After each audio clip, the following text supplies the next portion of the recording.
comedians make themselves, particularly right now in the 2020s, are very vulnerable to cancellation because like we are the last hope for free speech. Right.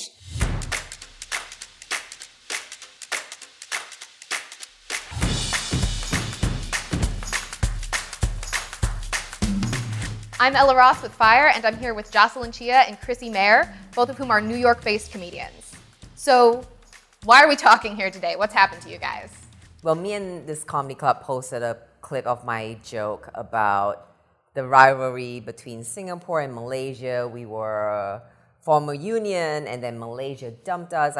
I grew up in Singapore, and then Malaysia dumped us, and now Singapore had this big glow up. Now we're a first world country. Crazy Rich Asians, the movie is based on Singapore, and then Malaysia is still a developing country. And so that was the gist of the joke.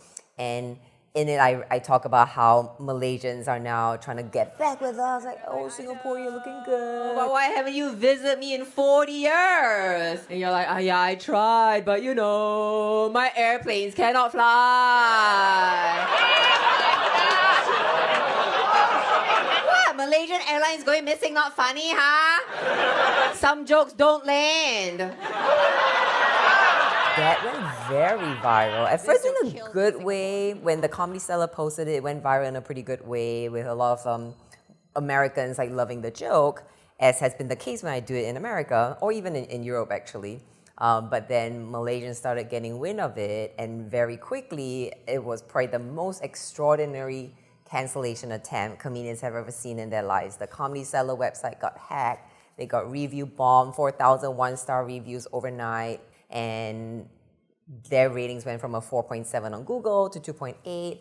I was getting this influx of hate, and ministers were apologizing. Singapore ministers were apologizing for my joke to Malaysia. Malaysia's ministers are slamming the joke. It got so political. And Singapore came out to be like, she's not Singaporean anymore. It just got so crazy. And in Malaysia, for a police report, right, they want to arrest me for this joke.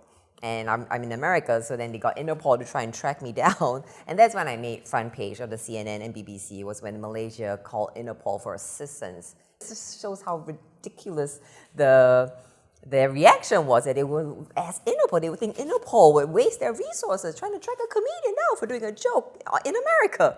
Did Interpol actually have any response, or did Interpol just dismiss them? Interpol dismissed them publicly. Okay. Interpol said this request needs to comply with international human rights standards, guys. Yeah, so Interpol said, first of all, there's been no request, and second of all, such a request needs to comply with international human rights standards. So Interpol basically just publicly dismissed Malaysia.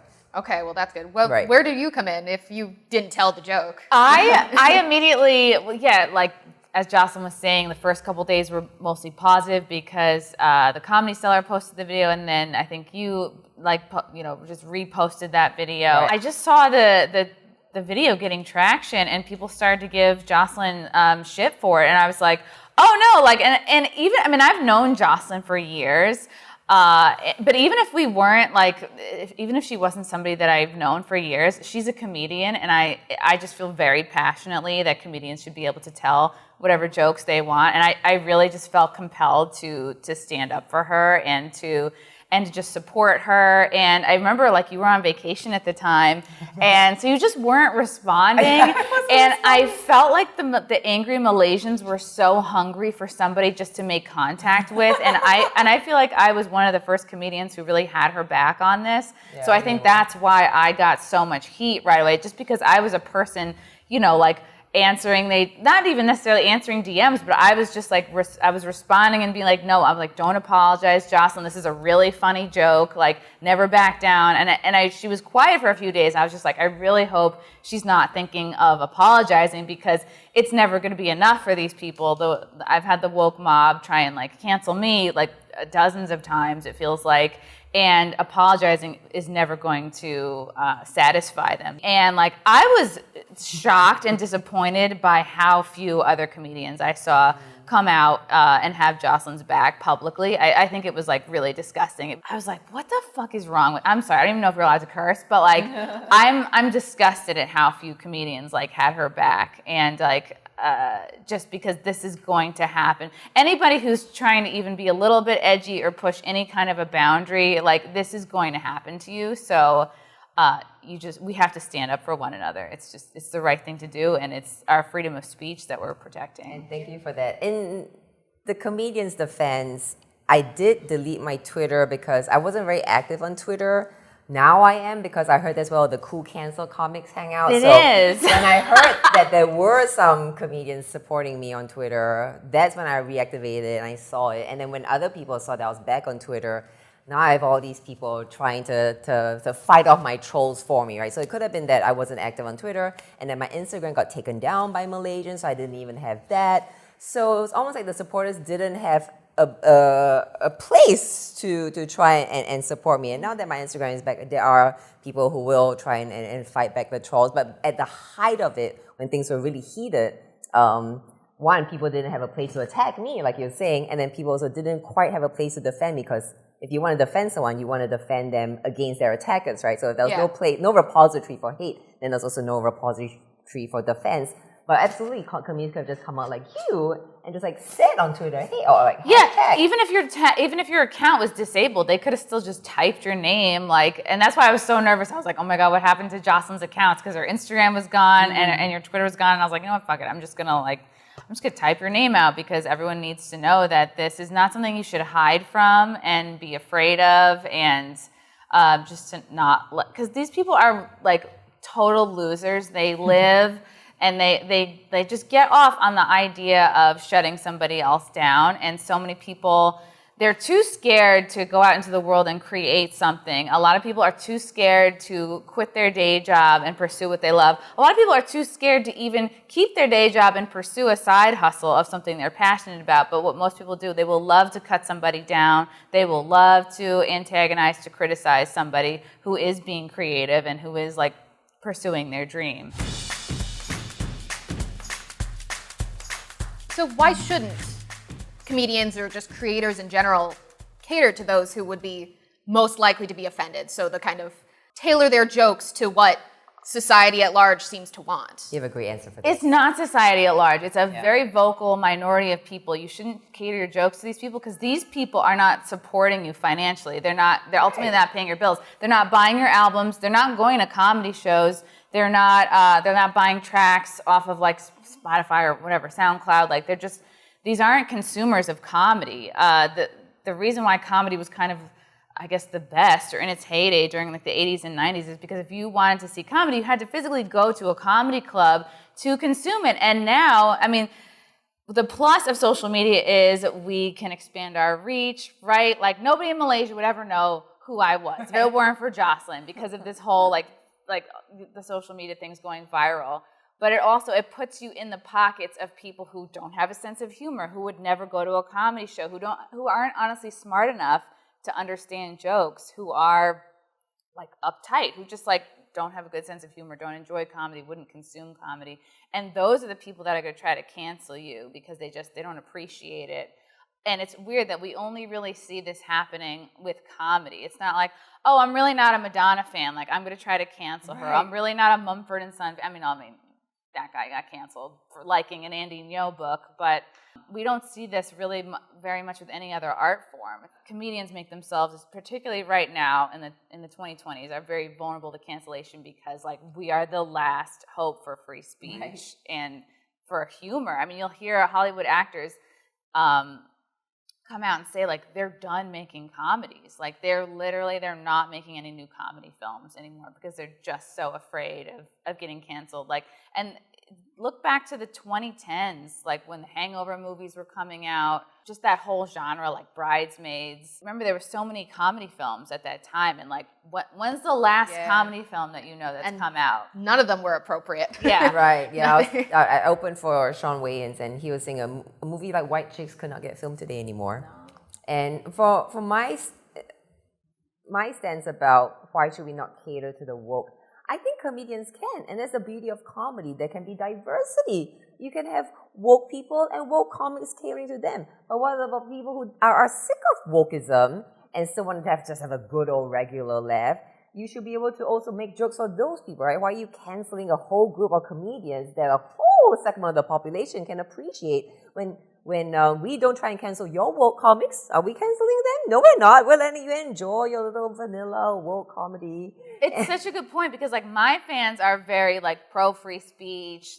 Maybe they are more like right of center. Maybe they are more like pro 2A, like all that. But they would never try and cancel like a leftist or a progressive or a woke comedian. Like that's the difference between the two sides. Like I think maybe like right wingers more so will stop putting their money into a company, like what we saw with Bud Light. Whereas like, and that's how like the right will sort of cancel. They'll just not put their money towards it. But with the left, like they'll literally cancel a whole person. They will try to cancel an entire person's career and they'll seek out individuals to cancel, which is like way different than just I'm not going to buy from Target anymore or Bud Light.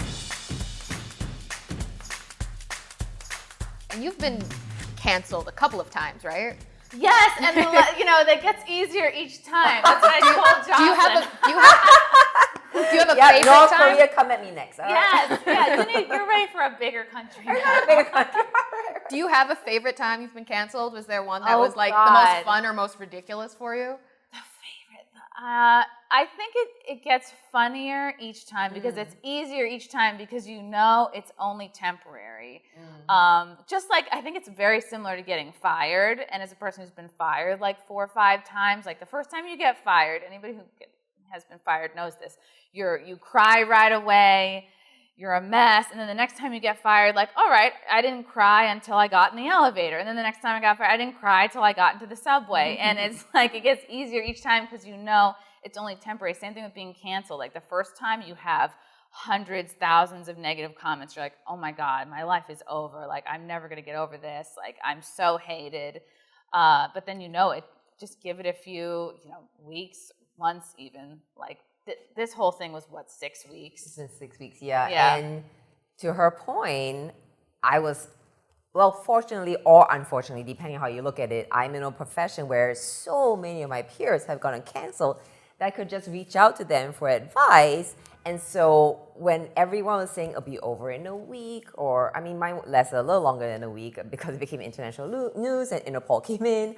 But I spoke to Shane Gillis, he got fired from Saturday Night Live for saying some stuff on his podcast, and he gave me advice. So in a way, I was lucky to have the wisdom of my fellow cancel comics that I knew that this is a ride that you go through, and also a lot of them were saying there's going to be a boost to your career, so I could see the positive aspect of it. And then they couldn't cancel my sense of humor, right? So I was still posting funny things like which they hate. They want you to curl up and die. They want you to want you stop. to curl up and die. The more defiant I was, the more I would still post stuff that made them know that I hadn't lost my sense of humor. Like I would post things like, the only other comedian more under fire than I am is Vladimir Zelensky. He was a comedian, yeah.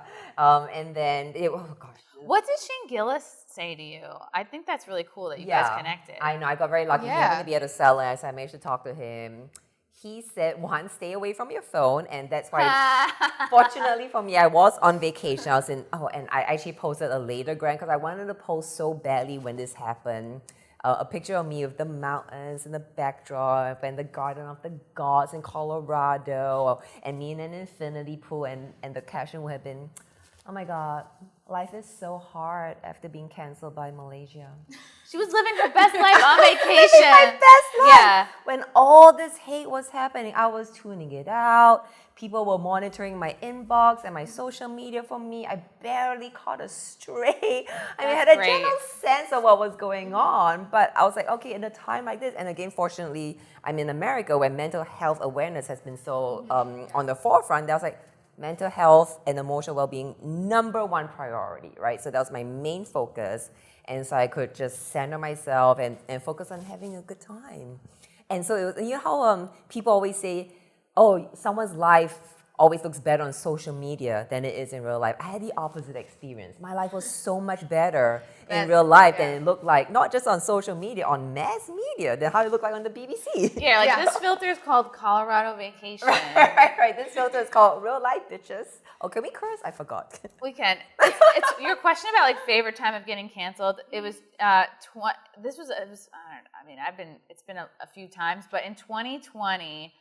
And it's never what you expect. Like sometimes you could put out a very edgy joke and you go, okay, I'm going to get it. But this was not that edgy. Like in 2020, it was like, pandemic was popping off. And I put out this, not even a sketch, it was more like a parody of that song, Everybody Was Kung Fu Fighting? Yeah. And I just did quick clips of like me and my other stand-up friends. And I said, okay, we're each going to sing a line of this song. I'm like, you can say Kung Fu Fighting, you can say Kung Flu Fighting, because people were making that joke at the time. And we just went through the whole song. Everybody was Kung Fu fighting, and because we're all home, and I was like, all right, this is something to do. And that got a huge wave of hate, too. Maybe the same thing, like 4 to 6 weeks of people being like, you're so racist. And this is when people were pretending that we weren't blaming, like, China and Wuhan for the pandemic. Like, we don't know how it started. And everyone was like, okay, I'll see you in 3 years, okay, when we're all accepting the truth. And it was funny. The trolling it would be nasty comments, but also people would sign me up for like Asian or Chinese dating websites. Like they would sign me up for like random Asian newsletters. So the trolling, like I kind of laugh. Like that might have been my favorite cancellation because of like just the creative ways in which the trolls would try to like get you. I mean, but then it was pretty ridiculous because with this time around with Jocelyn and Malaysia Gate, I just got married like last month and it was on the tail end of it. And I just remember like I'd be posting photos of me like in my wedding dress and be like, you fat, you look like horse, dog face, you look old. And I'd be like, I'm with my dad. You know what I mean? Like he's walking me down the aisle. And same thing, any of my friends that were at the wedding and posting photos, like my friends were getting shit and nasty comments and death threats, and they wouldn't even let you have a moment of peace. No, that's why I didn't post a lot of the wedding photos. But like people will be vicious. Like someone created, like my mom died like 5 years ago. Someone created a Twitter account for her, like with her name. Like people go to great lengths. Like they were posting like our old home address where we grew up. Like. Yeah, I've been doxxed. I've been swatted twice. It's a lot. But like once all right. But now I have a good relationship with my local police. And,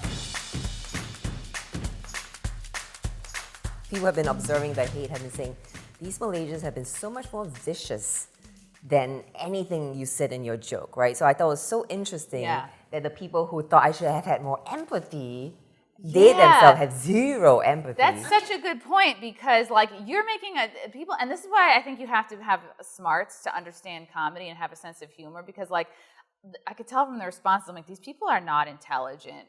And they were responding to your joke, which was not a personal joke. You made a joke about like basically flights malfunctioning, planes malfunctioning. You weren't naming names of victims. Correct, you weren't making fun of dead people. You weren't making fun of the dead. You weren't speaking ill of the dead. You were just saying like this is about the plane. This is about like the plane itself went down. And so people took your joke and it offended them personally, and they in kind responded and attacked you personally, making fun of our looks, our family, everything, our friends. Make pornographic. Oh, like everything, image it. Like, they're like, oh, what if we made jokes about 9/11? Go ahead. We make jokes about 9/11. Our comedians in our country constantly make jokes about 9/11. Like, you're not being taboo here. It's just, and that's why I was like, do people in Malaysia not have a sense of humor? Like, it feels like there's a real, like, are they not allowed to have a sense of humor? Like, what's going on over there? That's actually the funnest part.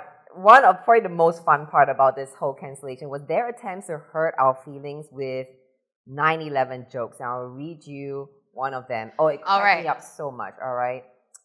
I saw 2 towers being crashed. Oh, I see there's a plane fly crashed the tower. And just want to ask, is that 9/11? And this is like the example of a 9/11 They're joke. so sad. And they were bombing so I heard that they were bombing the pages of comedians who were supporting me with these 9/11 jokes. And it was just so funny that because first of all, We do 9/11 jokes all the time in America. Pete Davidson's here. I'm appalled that people would come here and make jokes about the sacrifice Pete's heroic father made on 9/11. This is not the roast of Pete Davidson's father. That was in 2001. Oh, that was dope. Wow. My stepson literally told a 9/11 joke a couple of weeks ago, and he came up with this by himself, by the way, so I hope he doesn't mind me telling his joke. So he said, we're at the dinner table, he was like, why, well, I've obviously like ruined the joke, but like, he said, why was 10 so afraid? And I'm like, I don't know. And he said, because he was in the middle of 9/11. And I was like, man. and he's 12 years old and came up with that. So like, Malaysia, you're not like breaking any new ground here. Like, Have you let this change any of your jokes at all?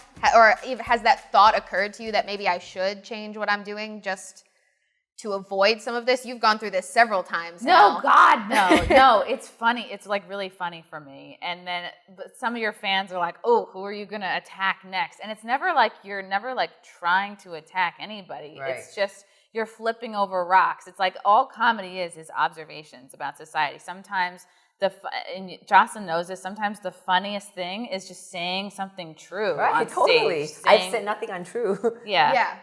Saying a true thing on stage, it sometimes doesn't even need a punchline. Like, I think just comedy is the last place where people can hear anybody being real. We're surrounded by propaganda. It's in our phones, it's in our news, it's on the radio, and like that's why we need to preserve like the comedy club. And even like, yeah, some people can't get out to clubs and they do appreciate watching a special online or a clip here and there on social media, but a comedian on stage is like the last place you can hear somebody like being real and being true. And it's like, yeah, I might not be like the best source of news. Obviously, I'm not trying to be like a news person. I'm just trying to like make light of what's going on and like the observations that we see in society. I've definitely not censored myself on stage because, like Chrissy says, it's the last bastion of free speech, you know, a public free speech, a comedy club. And so I've not been censoring myself. I've ripped on Malaysia in my live shows on stage.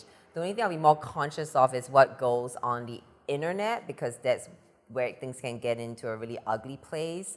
So what I'm thinking of doing, so I have this whole like 10-minute clip right now at a comedy club where there was a Malaysian in the audience, Singaporeans in the audience, there was a Jocelyn and Chia in the audience. She tells us what happened to her when she tried to enter Malaysia. She was stopped at immigration. Oh, her name was also Jocelyn Her name Chia? No is Jocelyn way! Chia. Yeah, it Wow. was so interesting. So I have to post that. That's going to be so funny to people to see what happened to Jocelyn Chia when she tried to enter Malaysia.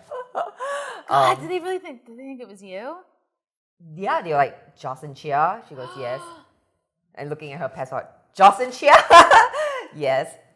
Jocelyn Chia. We've continued to both make fun of Malaysia like the whole time. We were like, oh, we're gonna do an apology tour.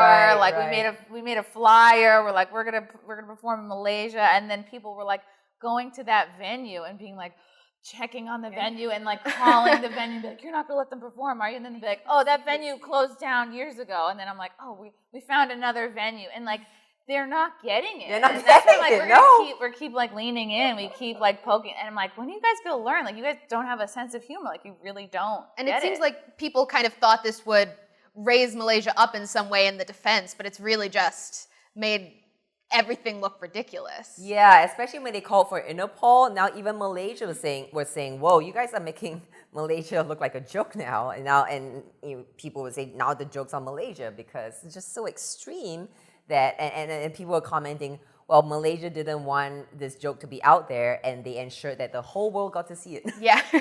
How much did you know about the kind of Malaysia or Singapore comedy scene when you told this joke? Did you have any idea what the response would be over there? Well, I've already done a similar version of this joke in Singapore a few times, and it murdered, because of course it will murder in Singapore. It's a very pro-Singapore joke. There is Malaysia-Singapore rivalry all the time, so of course it killed in Singapore. And that's why I was really surprised to see that Singaporeans were actually upset at the joke.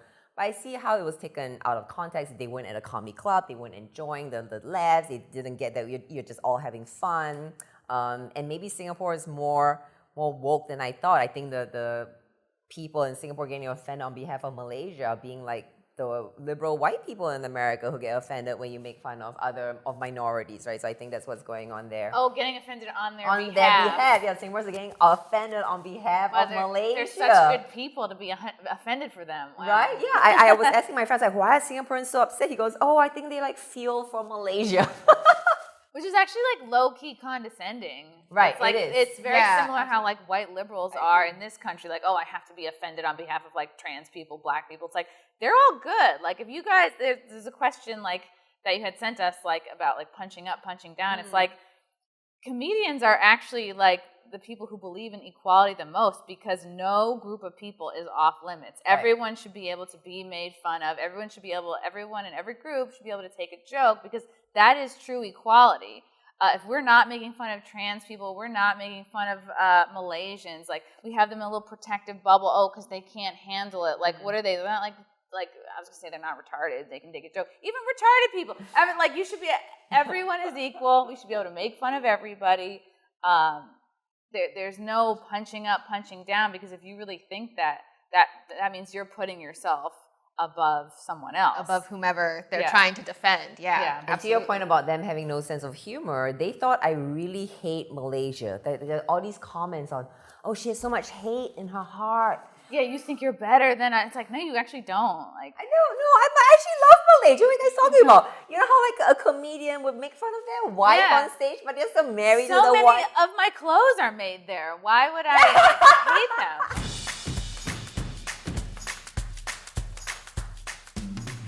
How would you guys feel about telling me what you think is your most offensive joke that would get to the most people? I mean, offense is not given, it's taken, right? So it depends on the audience. There are going to be some jokes that I do, they're going to be very offensive to the right. Some jokes I do that are going to be offensive to the left. So I can't say which is universally most offensive. Like the Malaysian joke's very offensive to Malaysians. Nobody else in the world gives a shit.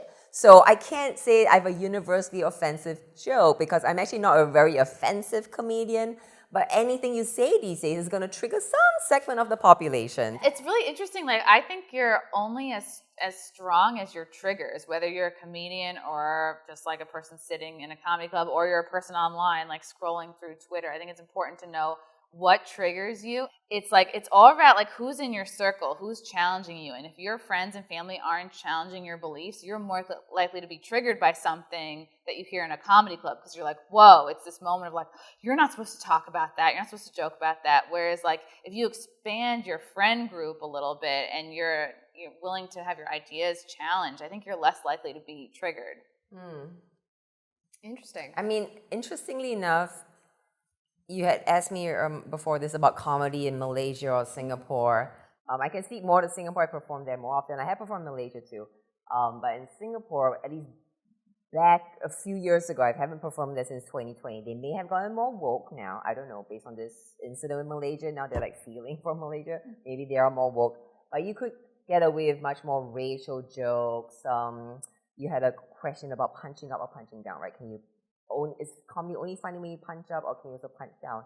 And comedians in Singapore would punch down because the Chinese were the majority. I was like the white person in Singapore, and Chinese comedians would make fun of like the minority stereotypes. For example, like there's the stereotype that Malays are lazy, and so they'll make fun of that. And it was funny then because there was less sensitivity in Asia, at least again before 2020. So I think punching up or punching down can be funny, again, depending on the audience. If the audience knows that we're just all here having a good time, we still love one another, it's kind of like family members making fun of another family member. Like, if that's like the sentiment they're going with. Yeah, it's like ribbing. It's ribbing. Yeah. It's like a roast, right? When you're in a comedy roast, like, you know that this is just in jest, everyone hugs it out afterwards. So I think you can punch down and it can be funny, but it depends on the sensitivity of the people listening to it. Which you can never predict, like how sensitive. Like, I'm sure you never thought, because you were like, comedians have made jokes about the flights disappearing before. Like, 100%. You're not the first, won't be the last. First won't be the last. Yeah. Well, I'll be the last in Asia now because everyone saw what happened. Now they're like, what if they had it online? They're taking it down, right? And Malaysian comedians were trying to defend me, and they were getting so slammed with hate and threats that one had to take it on his Twitter, another just had to go into hiding. It was just pretty insane. talking about censorship, when people see a mass mob like that, you're not going to get a dissenting voice. And so now when I got a question from the Asian press about how, has there been any comedians in Asia supporting you? I'm like, wow, the fact they can even ask this question shows how silent a whole group of people were because they're just so afraid of the backlash. And it's usually, I heard anyways, usually just a vocal minority. Yeah. But because of the perception based on the internet mob, you think it's actually the majority. And I have a story from the Comedy Sellers, an example, when they let Louis C.K. come back to performing after his Me Too saga, they got so much backlash online. And the owner said, you would think based on the online hate that the Comedy Cellar would have to fold up and go out of business. It affected their business 0%, right? So to your point, the ones making all this noise are not even the ones supporting our careers. They're not the ones going to They just want a quick power trip. They just want to feel important for a minute. Yeah. If you had to take a bet, who do you guys think is going to be the next canceled comedian? I would encourage every comedian to put jokes out there that risk. I would encourage every comedian to risk being canceled. Just be as honest and bold as you can. Do the funniest bits. I would say not to be afraid. We need to normalize it. If every comedian it has just to be put out stuff there that would offend everybody, they can't cancel all of us. Yeah. Right. So we need to all put out some pretty edgy shit so that there's strength in numbers. And then once these people who are offended see oh, okay, it's just comedians, they're all doing this, right? If every Asian comedian, actually even American comedian was I have an MH3 something joke that's even worse than yours. Oh my God. Yes, you could do have been it. me. That's great. Right? So if every comedian just came out with their Malaysian Airlines joke and showed Malaysia, dude, this is just done, it's comedy, then they would get it, right? But because everyone just backed down and went silent, they think that they won. They think they are right. So that's why I think, every comedian just put out our ages stuff and not be afraid. And I've noticed just in the last 5 years, the effect of canceling has gone down. You're only as canceled as you let yourself be. Right. Yeah. Look at Louis C.K. Everyone thought he was finished, and he's just so talented. He gets back out there. He's selling theaters again. People ultimately don't care. Funny is funny. That's when you're that big, though, right? Louis C.K., Dave Chappelle, uncancelable. But my worry is for the comedians coming up. I thought this many years ago already that, okay, I think in this day and age, we probably couldn't get the next Anthony Jeselnik because he would have been canceled. Tiny little 9-year-old girl lives in my neighborhood. The glass eye. Scares the shit out of me. Terrifies me to my very core. Anytime she sees me, she just fucking chases me around.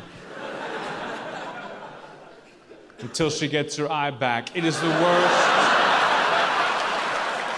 Yeah. A long time ago. If he started 5 years ago, right? So we won't get the next great, more offensive comedian, even though he's just doing in jazz. I don't think we'll get another Anthony Jeselnik in this day and age that's coming up the ranks nowadays. Yeah, it'll be interesting to see. I see Matt Rife popping off a lot. He sold out a whole tour for 2024, but he more is he does these kind of cute, charming crowd interactions. I haven't seen any clips of him really pushing any buttons or really doing anything particularly super edgy. But it'll be interesting to see. And you've actually lost work from this last round of legit thousands of dollars worth, legitimately tens of thousands. But I don't tell Malaysia that because I don't want them to think they won. No, they haven't won because if you fold it up, if you stop doing comedy, that would mean you have no idea the success that's ahead of you, all the money that you've yet to make, the contacts. They just see the immediate impact. People see what you're doing and standing up and not backing down. That sets you up for a whole future of contacts to be made and future success. In a way, it was actually a good thing for my happiness and my freedom. You want to ultimately work with and collaborate with people and companies who are not so afraid, who are not going to be so quick to fire somebody over a joke. It's you don't want to work with that person long term anyway, because what about the next joke? What about the next joke? Exactly, yeah. And the people who were helping IBM with it was I just wish they had given you a chance to respond, right? Like they just heard the Malaysian side of the thing, and like, all right, that's it.